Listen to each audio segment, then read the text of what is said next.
We have up here in the panel several people who are board certified in electrodiagnostics, board certified in MSK ultrasound.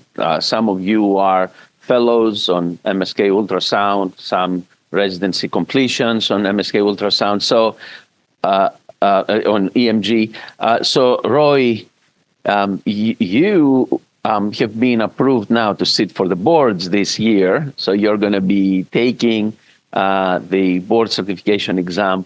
So just describe a little bit what the experience has been for you and the impact it has made for you, both as a clinician and from a business perspective.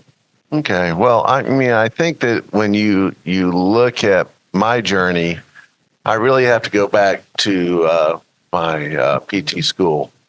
I feel very fortunate, one, that I had some giants that were over our program.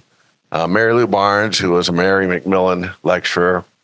Linda Woodruff was a Lucy Blair lecturer and now has a lecture named after her, and was also one of our pioneers in clinical electrophysiology. And I could go on. Susan Efkin, who was a great pediatric therapist, Gordon Cummings. So their expectations of us were pretty high, and not to accept the just what we were given. And I'm one of the practices that probably is one of the smallest communities. Both my practices are in communities that are less than 7,000. And, the thing you get into, I grew up in small communities just like this. Never lived anywhere more than 4 years, but no community larger than where I am right now. And, the thing that we get, physical therapy in a small community often gets overlooked, because we're in a small community, we can't be good enough. And one of the things I can tell you is I've always strived to do more, and to be excellent. I've always been challenged by my failures, not my successes. And so the journey of coming through this, I mean, when you came to us, we were, of course, at an event together when you and Kostas approached, and for me, it was a no-brainer. I mean, one, it really does point to the excellence of physical therapy when we can get into diagnostics. How many times have we all been frustrated by the fact that we get a diagnosis that says shoulder pain, or bursitis, and it's wrong.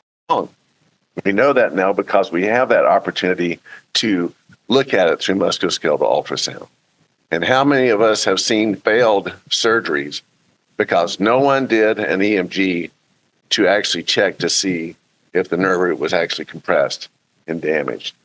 And, for me, it was always been that frustration of not understanding, not seeing that. And so, the opportunity, I mean, I've kind of done this later in life than most of these other guys, but I've never been, less hungry, than I am today.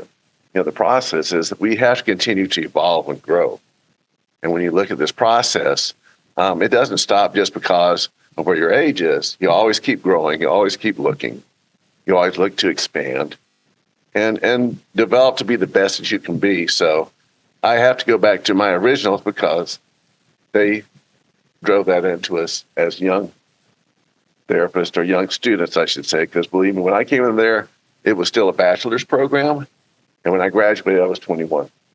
So, the opportunities I've gotten expanded. We still have to continue. We never settle. We never settle, because the thing is, big corporations, big hospitals, they want to knock us down.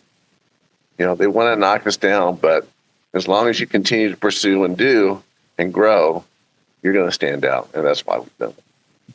Thank you. Yeah. That's awesome.